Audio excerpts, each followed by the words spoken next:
Onto section B, module P5 on the mock. Artificial satellites are put into space for scientific research. The satellites are carried into space by rockets. A rocket accelerates steadily from rest and reaches 8,000 meters after traveling, 8,000 meters per second after traveling 1,680,000 meters. Calculate the time in minutes it takes the rocket to reach that speed.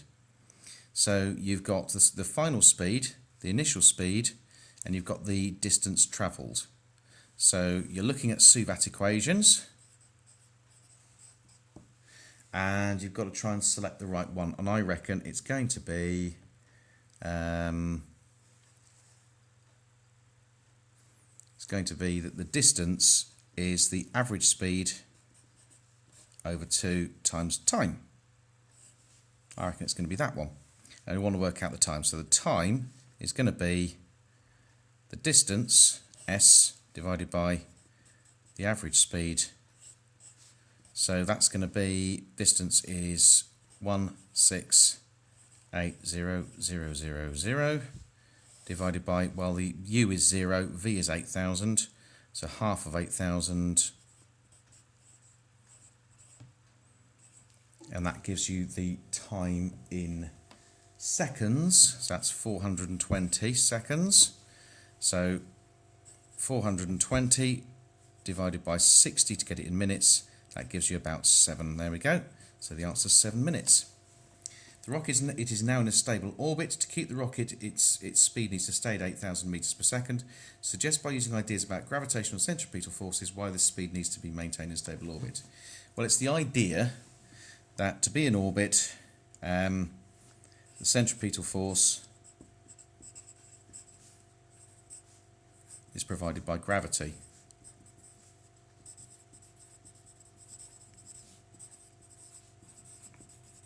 Okay, so if that centripetal force is provided by gravity, that means that if the speed decreases, the centripetal force required, the centripetal force is going to decrease.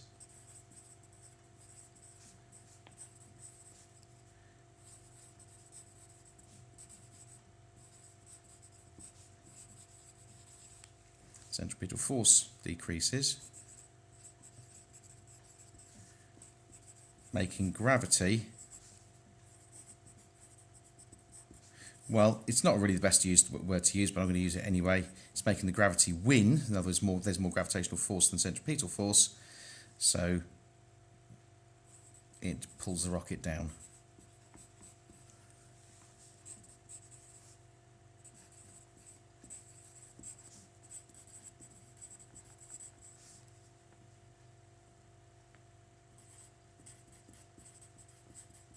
Towards Earth.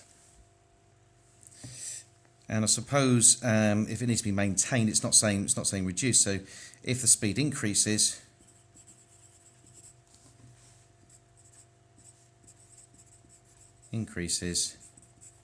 then the rocket will move to a higher orbit.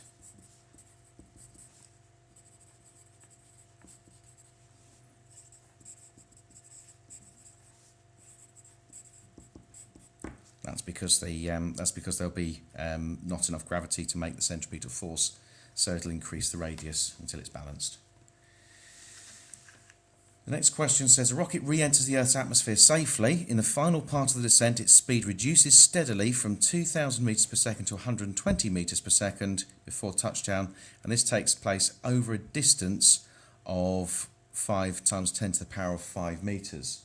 So you've got to think about, again, it's a Suvat equation. So you've got to think very carefully about which Suvat equation you're going to use. I reckon it's going to be v squared equals u squared plus 2as, because I've got the original speed, I've got the final speed, final velocity, I want to work out the acceleration, and I've got the distance. So the acceleration, if I rearrange this very, very carefully, you can either substitute in the numbers and then rearrange. I'm going to rearrange first and then substitute in the numbers. Either way will do nicely. So it's going to be v squared minus u squared divided by 2s. So v squared is going to be Well, it's actually going to be the difference in distance, and because it's deceleration, doesn't matter which way around I use these. It should give me a negative number, but I'm just going to cut out the middleman a little bit here.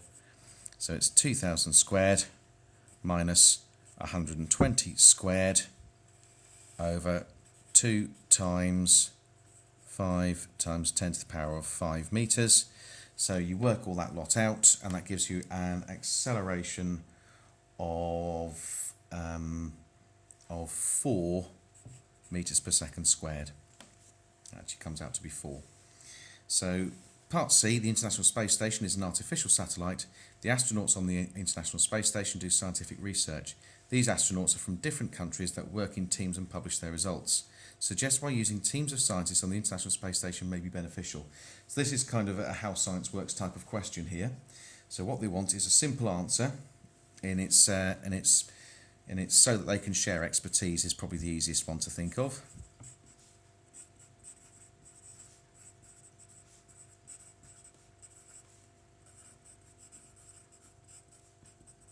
But you can say other things like they can test and compare each other's results. Suggest why it's important for scientists on the International Space Station to publish their results. Well, that is so that we can that is so that they can get acknowledgement for their work.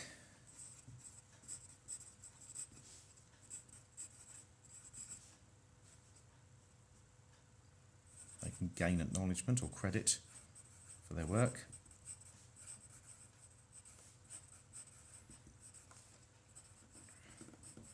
Again, you can say a few other different things if you can't think of that one. You could say things like that the idea that other scientists can then test or check or verify their knowledge. Some mention of peer review will do nicely. The idea they can compare ideas, develop theories, improve knowledge or improve education. Anything like that will actually do quite nicely as an answer to that question. This question is about the use of electromagnetic waves for communication. So microwaves are used to communicate signals between Earth and satellites. Sometimes when these signals are received, they can be weak or of poor quality.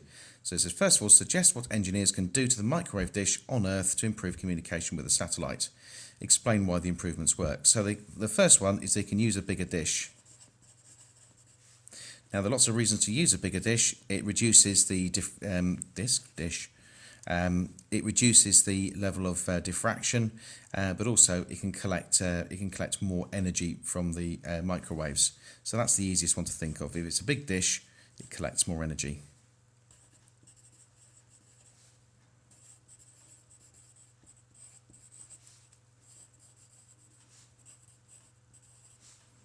From the satellite, collects more energy from the microwave. Okay. Which implies a stronger signal.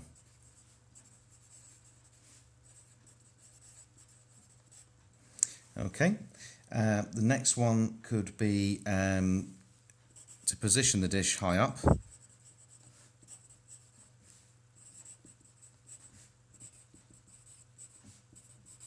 Now, the reason why I position this high up, a lot of people will think, well, it makes it closer to the satellite, but actually the difference in distance would actually make no difference itself to the signal.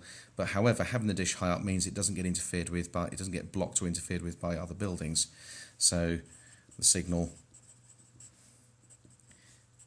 is not affected by other buildings. Because you could get ghosting otherwise.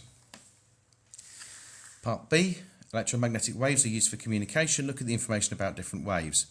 So waves A, B and C have given frequent wavelengths and given frequencies.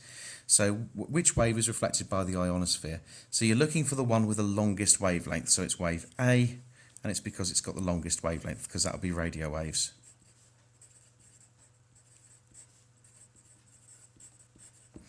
And which wave can pass through the Earth's atmosphere but is reduced in strength because of absorption and scattering? Actually, the one with the longest wavelength is B, isn't it? So I'm going to change that. It's B. Okay? Easily done. All I did was misread that. That's my dyslexia again. So, which wave can pass through the Earth's atmosphere but is reduced in strength because of absorption and scattering? Well, you're looking for one with the shortest wavelength. That would be wave C. Okay, and that's because it has it has a very, very short wavelength. Short wavelength. You could even say a high frequency. That'll do nicely. Question number 8. Chantal does some experiments using light. She shines a beam of white light on through a prism, and it forms a spectrum. So the question says the white light disperses to produce a visible spectrum of colours. Explain why the white light disperses and why the colours deviate by different amounts. So basically you're describing refraction of different colours. So it stands to reason that violet is refracted more than the red light. So first thing to say is violet, well, it's going to have the shortest wavelength.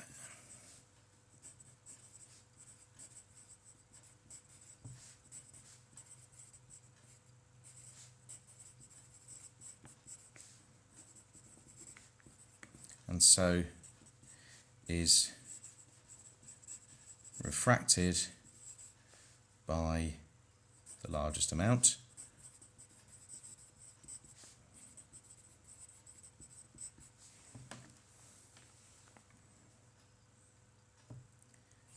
As it enters and leaves the prism,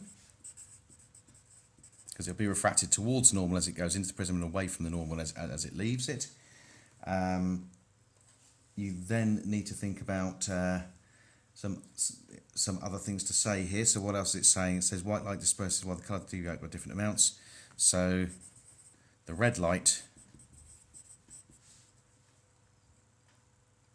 has the longest wavelength.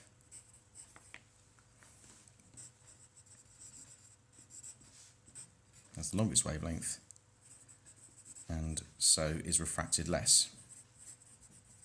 Loads of people say diffracted instead of refracted. Remember, diffraction is very different to refraction, so it's refracted less. So as it's refracted less, we could then think about the idea about what's actually what's going on. Well, the violet light must have the lowest speed in the glass, and the red must have the highest speed in the glass, because the violet light has a higher refractive index. So the refractive index of glass is higher for violet than it is for red. So refractive index is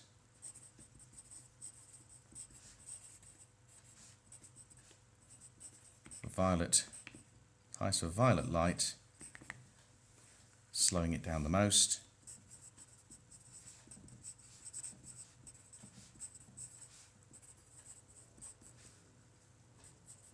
In the prism.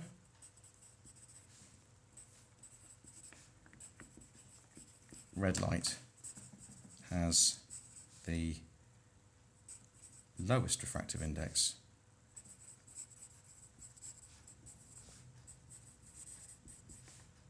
slowing it down the least, I suppose you could say. And that should just about do it.